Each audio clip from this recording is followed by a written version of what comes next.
The first sign that something was terribly wrong came from a dog.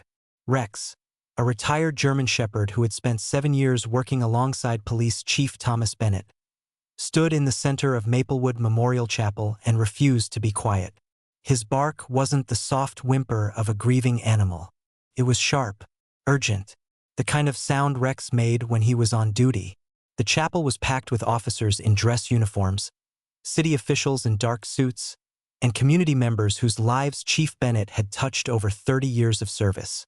Everyone had come to say goodbye. But Rex had a different idea. "Someone get that dog out of here." Deputy Chief Victor Hayes snapped from across the room, his face red with frustration. "Show some respect." 2 officers stepped forward to grab Rex's leash. The dog broke free. He lunged toward the mahogany coffin with such force that the flower arrangements on either side crashed to the floor. The crowd gasped. Margaret Bennett, the chief's wife, pressed both hands over her mouth, tears streaming silently down her face. Detective James Cooper watched from the back of the room and felt something cold move through his chest. He had worked alongside Rex for years. He knew what the dog looked like when he was grieving. This wasn't grief. This was an alert. Rex was trained to signal 2 things: the presence of evidence and the presence of danger. Right now, every muscle in his body was aimed at that coffin like a compass pointing north. Then Rex did something that made the entire room go silent. He bit down on the silk lining draped over the coffin's edge and pulled. Women screamed. Men jumped to their feet. Hayes reached for his ceremonial sidearm. Cooper moved faster than all of them. Stepping forward, raising one hand to the crowd, his voice cutting through the chaos like a blade. "Wait!" Everyone froze. "Open it," Cooper said. "Open the coffin. Now." The silence that followed was the heaviest Cooper had ever heard in his life. What happened next would change Maplewood forever. If you're just joining us, stay with me. Hit that like button and drop your city in the comments. Let's continue. To understand what happened inside that chapel, you first need to understand who these people were. Detective James Cooper was 46 years old and had spent 23 years with the Maplewood Police Department, 15 of them under Chief Thomas Bennett's leadership. He was the kind of man who didn't say much but noticed everything. Salt and pepper hair kept short. Blue eyes that hadn't lost their sharpness despite everything they'd seen. 3 years earlier, Cooper had lost his wife, Anna, to cancer. The house he went home to every night was too big and too quiet. But Cooper's connection to Chief Bennett went back much further than their professional relationship. When Cooper was 16, angry at the world, headed nowhere good, he had been caught breaking into a convenience store. The officer who responded to that call was a young patrolman named Thomas Bennett. Instead of running him through the system, Bennett took him home for dinner, sat him down at the kitchen table, offered him a choice. "You've got instincts, son," Bennett had told him years later, when Cooper made detective. "Trust them, even when everyone around you says you're wrong." Those words would matter more than either of them could have imagined. Chief Thomas Bennett had been a fixture in Maplewood for over 30 years. At 58, he was still the kind of man who commanded a room without saying a word. Tall, broad-shouldered, a face that was quick to smile but could turn completely serious in a heartbeat. He and Margaret had no children, not by choice. She had suffered losses early in their marriage that they never fully talked about in public. Instead, they poured everything they had into the community around them, and into Rex, the German shepherd who had become their family. Rex had come into Bennett's life 7 years earlier during a warehouse operation that went badly wrong. An explosion killed Rex's handler and left the dog injured. Bennett stayed with Rex through his entire recovery. When Rex was cleared unfit to return to active duty, permanent hearing damage in one ear, Bennett brought him home. That bond wasn't something you could explain. It was something you simply witnessed. Margaret Bennett, at 56, was her husband's equal in every meaningful way. She had taught young children at Maplewood Primary School for 28 years. The front 3 rows of the chapel were filled with her former students, now adults, clutching handmade cards. Deputy Chief Victor Hayes had served as Bennett's second-in-command for 8 years.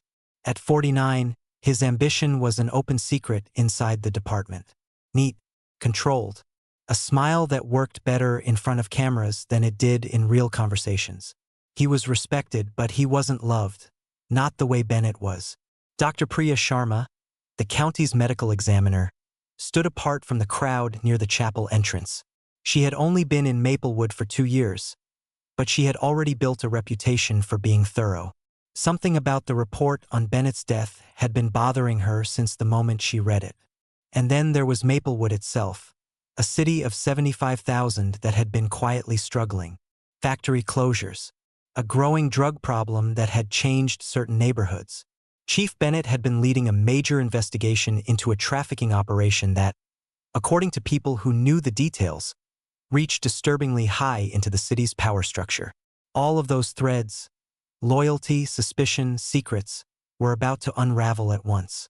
The phone call came at 6:42 in the evening. Cooper was buried in case files when his phone buzzed. Officer Diana Torres. Her voice cracked the moment he answered. Detective Cooper, it's Chief Bennett. He's gone. Heart attack, they think. His wife found him on the couch when she got home from the grocery store. Cooper's hand tightened around the phone. That's impossible, he said. I had coffee with him this morning. He was fine. But Torres confirmed it. The paramedics had already taken the body to Maplewood Memorial Chapel. And Deputy Chief Hayes, she added, had already begun organizing the funeral arrangements. Something about that detail didn't sit right. Bennett had run 5 miles every morning. His last physical had come back perfect. And just that morning, over coffee at 7 a.m., he and Cooper had been discussing the East Side drug trafficking case. Bennett had seemed distracted. Before they parted, he had said something Cooper now replayed again and again. Meet me tomorrow. Just us. Don't tell Hayes. Cooper had asked if anything was wrong.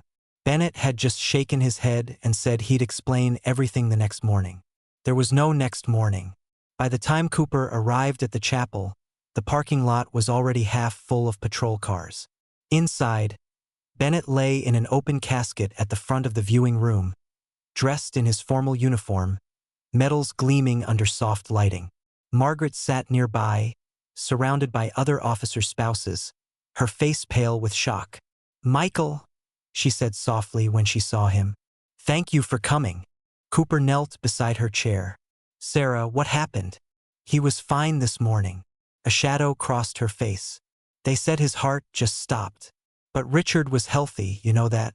She leaned slightly closer, lowering her voice. He's been working very late these past few weeks. Wouldn't tell me what it was. But he was worried about something. I could see it.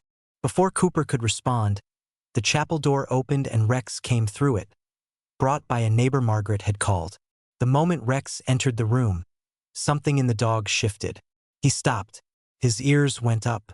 Then he began pulling toward the casket, whining in a way that made Cooper's stomach drop. I'm sorry, the neighbor said, struggling with the leash. He's never like this. Cooper took the leash. Rex immediately intensified, staring at the coffin, his whines turning to sharp, urgent barks that bounced off the chapel walls. Get that animal under control. Hayes appeared at Cooper's shoulder, voice tight. This is completely inappropriate. Rex was Bennett's dog, Victor. He deserves to be here. He's traumatizing the mourners. Take him outside. Cooper didn't move. He was watching Rex too carefully. The dog wasn't distressed by grief. He was signaling. The same body language Cooper had seen dozens of times at evidence scenes. Nearby, Dr. Sharma caught Cooper's eye and gave him a subtle nod. Later, in the lobby, she pulled him aside. I wasn't officially called in, she said quietly, but I have questions. Sudden cardiac arrest in a man with his health record, no prior symptoms, no warning signs. And the arrangement of this funeral. She glanced toward the exit. It's moving very fast. Don't you think? Cooper made a decision before she finished the sentence. I'm staying here tonight. The chapel emptied by 10. Staff retreated to the adjacent building. Cooper settled into a chair in the viewing room, Rex lying restlessly at his feet. Outside, rain began to fall. Cooper sat in the dark and thought about Bennett's last words to him. Meet me tomorrow. Just us. At 12:17 in the morning, Rex leapt up. His growl came from somewhere deep. Not alarm at a noise, but recognition of something wrong. Cooper was on his feet instantly, hand moving to his holster. A figure stepped out of the shadows in the corner of the room. Male, medium height, dark coat, hat pulled low. The stance of someone who had spent years being careful about where they stood and how they moved. "My apologies, detective. I didn't mean to startle you. I'm an old friend of Thomas's. Just came to pay my respects privately." "Visiting hours ended at 9, Cooper said. "Who are you?" "Marcus Lane. Thomas and I worked together years ago." The man gestured toward the casket. "The young woman at the side entrance was kind enough to let me in." Rex hadn't stopped growling. His hackles were fully raised. Cooper studied the visitor carefully. Nothing immediately threatening, but everything felt off. The man's eyes kept moving to the casket in a way that didn't look like grief. It looked like anxiety. "I don't recall Chief Bennett mentioning you," Cooper said. "We lost touch. My work keeps me abroad." The man reached slowly into his coat pocket. "Hands where I can see them." The man withdrew a business card. "Just my contact information. Perhaps we could speak tomorrow." Before Cooper could respond, a sound stopped them both. Faint, dull thump, coming from inside the casket. Rex spun and launched himself at the coffin, clawing at the wood with frantic desperation. When Cooper looked back, the man in the dark coat was gone. Slipped out through the side door and into the rain as quickly as he had appeared. Cooper stood at the casket, hands shaking, telling himself it was exhaustion and grief playing tricks. But Rex didn't stop. Not for the rest of the night. Morning brought more mourners. Officers in dress uniform, city officials, community members. Margaret arrived at 8 with her sister Carol and, trailing behind them, jaw-tight Deputy Chief Hayes. When Hayes saw Cooper still in the chapel, his expression darkened instantly. "You stayed all night?" "I wanted to make sure everything was properly respected," Cooper said. Hayes glanced at Rex. "That dog needs to go home before the service." "He stays," Margaret said quietly. "Thomas would have wanted him here." Dr. Sharma slipped in near the back just before 10. Cooper caught her eye. She gave him a slight shake of her head. She still hadn't been able to access the body. At 9:45, the funeral director approached Margaret. "Mrs. Bennett, whenever you're ready, the pallbearers can take their positions." 6 officers moved toward the casket, Cooper among them, and Rex, who had been eerily calm for the past hour, suddenly erupted. Not the grieving sounds from the day before. These were panicked, desperate. A sound so urgent it cut through conversation and dropped the room into stunned silence. "Control that animal," an elderly city councilman shouted. "Carson, get him out now," Hayes ordered, stepping forward. But Rex had already broken free. He launched himself directly at the casket, powerful jaws closing on the silk lining, tearing it away with one violent motion. Women screamed. Men scrambled backward.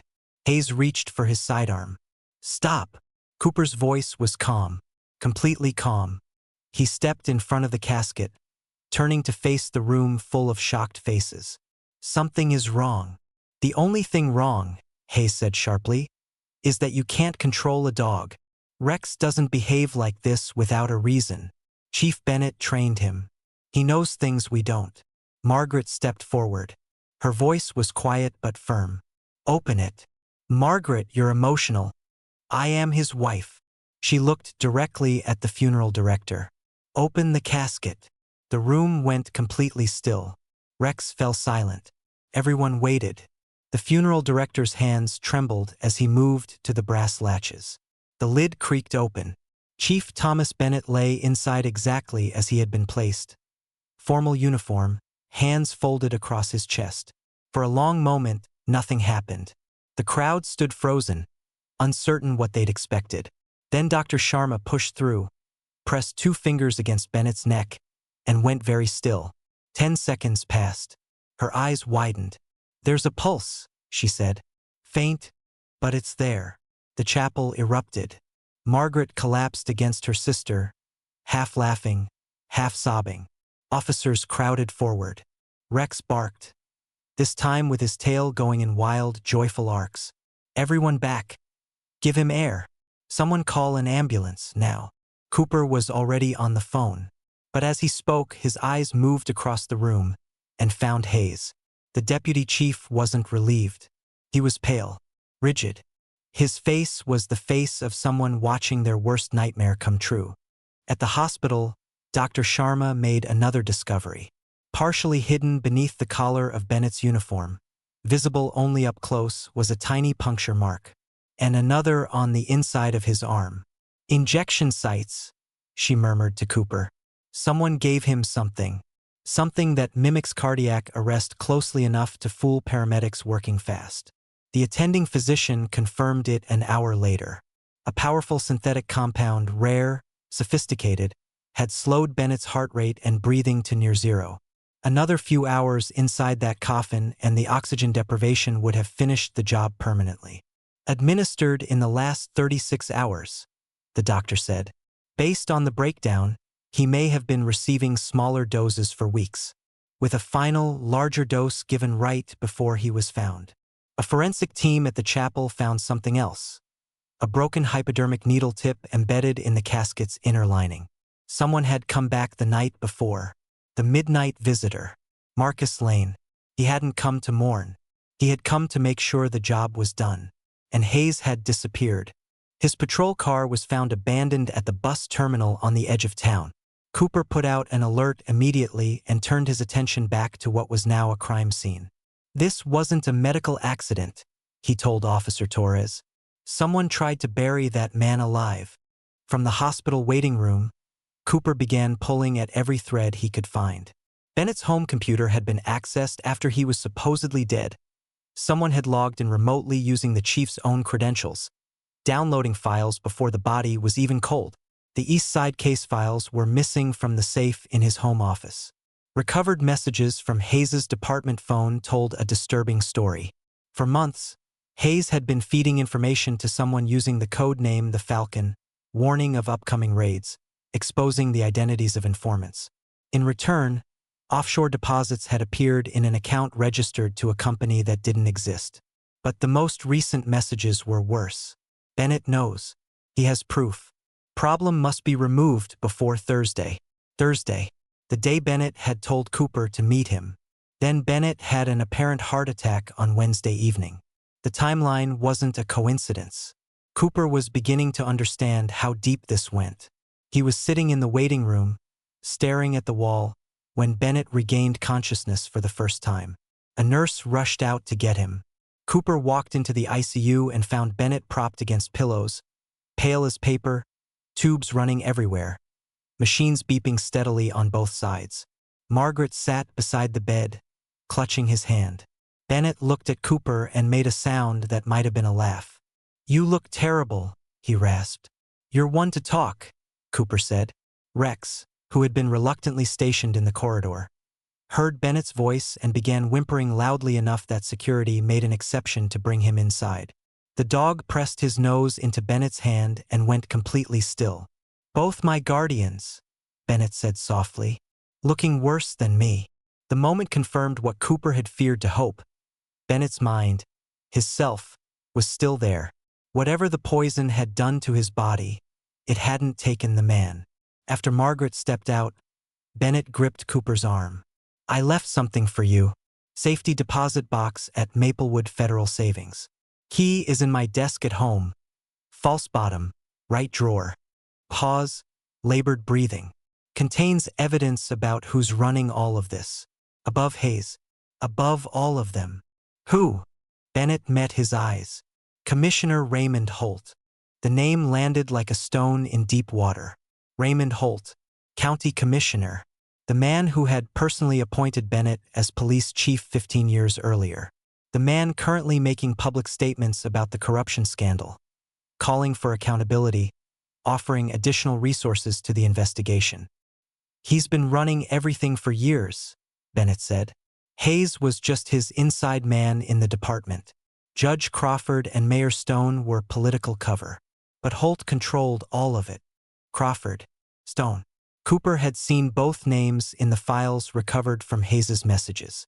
Judge Daniel Crawford, who had quietly dismissed 3 cases against key trafficking suspects over the past year.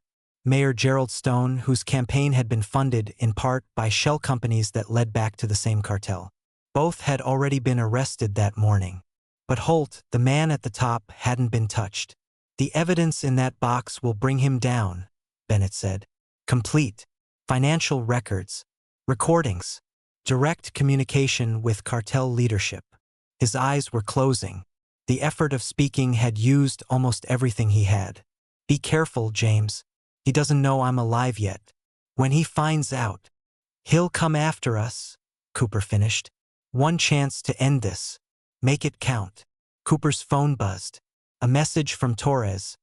"Commissioner Holt just arrived at the hospital. Says he wants to visit the chief."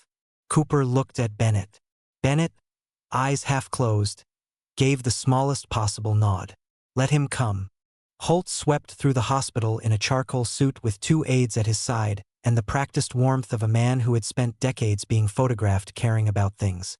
"Detective Cooper," he said, gripping Cooper's hand with both of his. "Remarkable.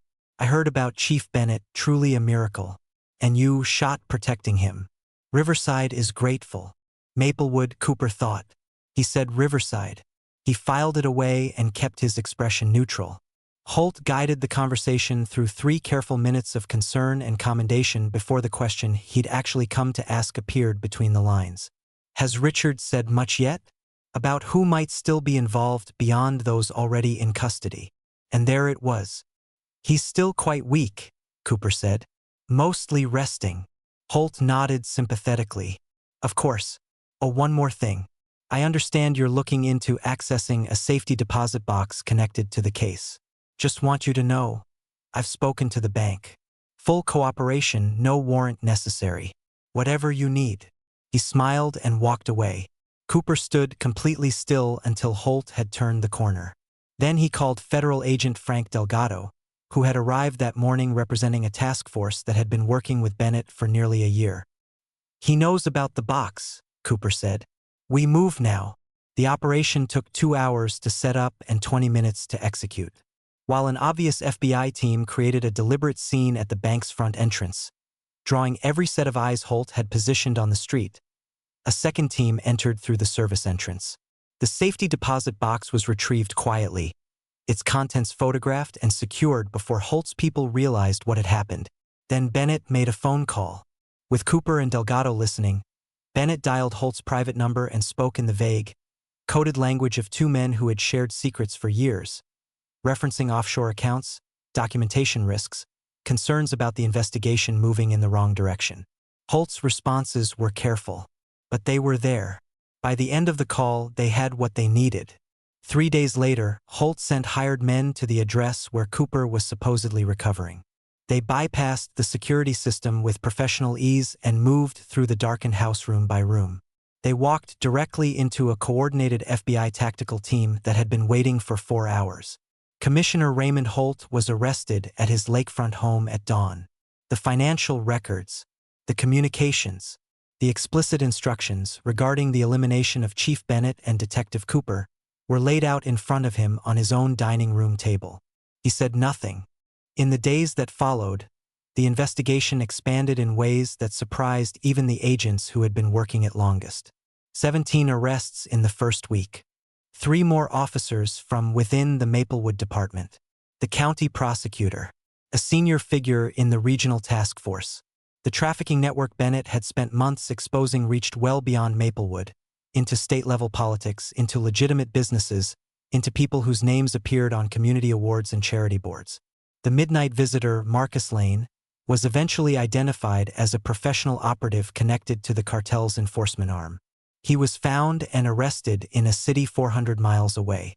There was also the matter of Carol, Margaret's sister, who had been staying with the Bennetts during the weeks before the chief's apparent death, had been quietly feeding him small doses of the compound in his morning coffee.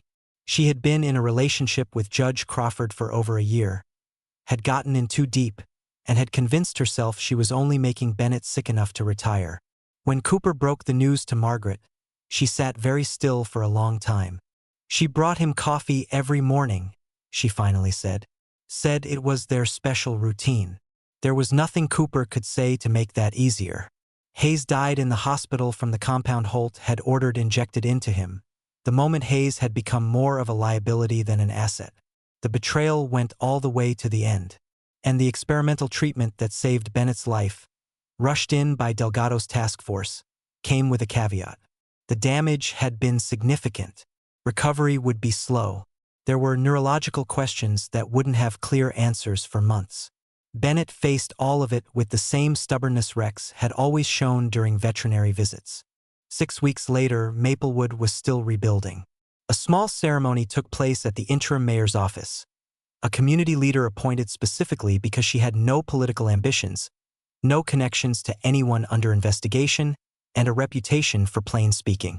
Chief Thomas Bennett moved slowly as he pinned the department's highest commendation to Cooper's uniform. His hand shook slightly. His eyes didn't. Couldn't have done it without you, he said. Or without him. He nodded toward Rex, sitting at attention nearby, a small medal of his own attached to his collar. The dog's tail moved once, precisely, like a period at the end of a sentence. Afterward, the three of them went to Lakeside Park. Bennett walked with a cane. Cooper was still moving carefully. Rex trotted between them, his limp almost gone now. Margaret was already at the picnic table, a quiet celebration waiting. The doctors say he might be back on limited duty next month, she told Cooper as they watched Bennett throw a ball for Rex. The simple act of it almost too much to look at directly. Will he want to? Cooper asked. After everything? Margaret thought about it. He says Maplewood deserves a fresh start. Real leadership. She paused.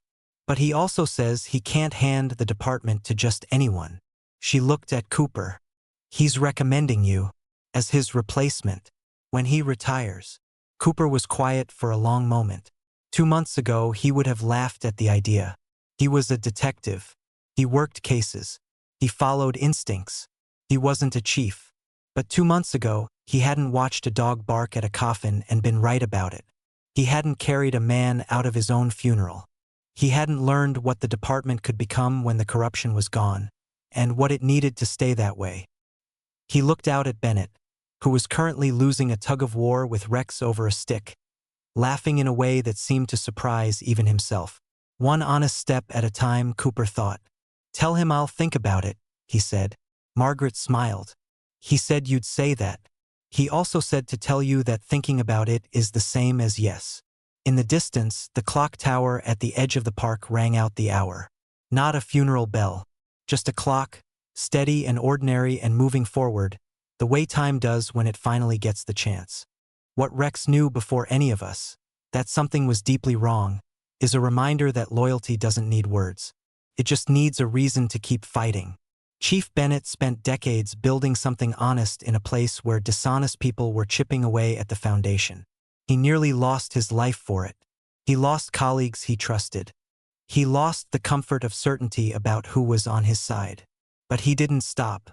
And because he didn't stop, because Cooper didn't give up, and because a retired German shepherd with a bad ear refused to be quiet, the truth came out.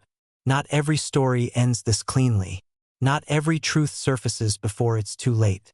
But this one did. And sometimes that has to be enough. If the story moved you, hit like, subscribe, and drop your city in the comments below. See you in the next one.